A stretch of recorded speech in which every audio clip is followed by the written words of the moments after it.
Group Signal hantar 15 setup. 15 setup hampa masuk. Okey geng, Assalamualaikum dan salam sejahtera. Selamat menyambut bulan Ramadan yang mulia ini. Hari ni apa yang saya nak terangkan ke hampa, Follow Signal menjadi perangkap untuk traders yang di luar sana. Ramai yang follow channel Telegram ni, dan ramai yang tak tahu dekat situ adalah risiko yang paling tinggi. First kali hampa tak faham trade, hampa hanya follow sahaja tanpa hampa ada ilmu. Bahaya.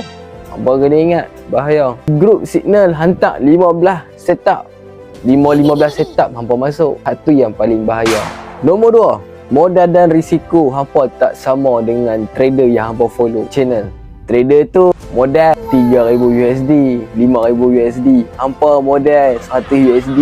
Nak ikut lot sizing, mana boleh sama bang? Kak, dia lot sizing 2 kupang, 3 kupang. Abang pun nak ikut sekupang, 2 kupang. Lingkup. Abang kakak dia buat macam tu, memang lingkup. Kata, sebab abang nampak dia punya profit banyak, abang pun nak ikut sama dia punya profit.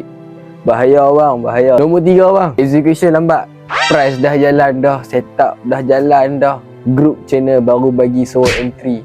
Hak tu yang paling bahaya.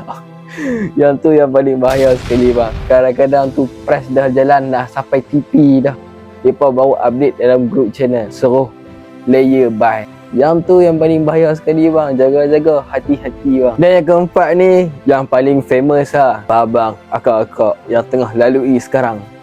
Emosi terganggu dan jadi overtrade. Bila abang dah loss 50 USD yang abang loss tu, gigih untuk ganti balik dengan profit sampai menjadi overtrade bang. Yang tu yang paling bahaya sekali bang. Untuk hari ni saya ada pesanan untuk abang-abang dan kakak-kakak dekat luar sana lah. Abang-abang, kakak-kakak jangan harap 100% atas signal yang abang-abang, kakak-kakak join.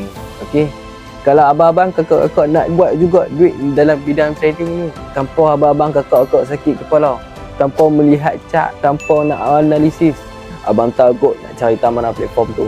Apa-apa pun, ciao.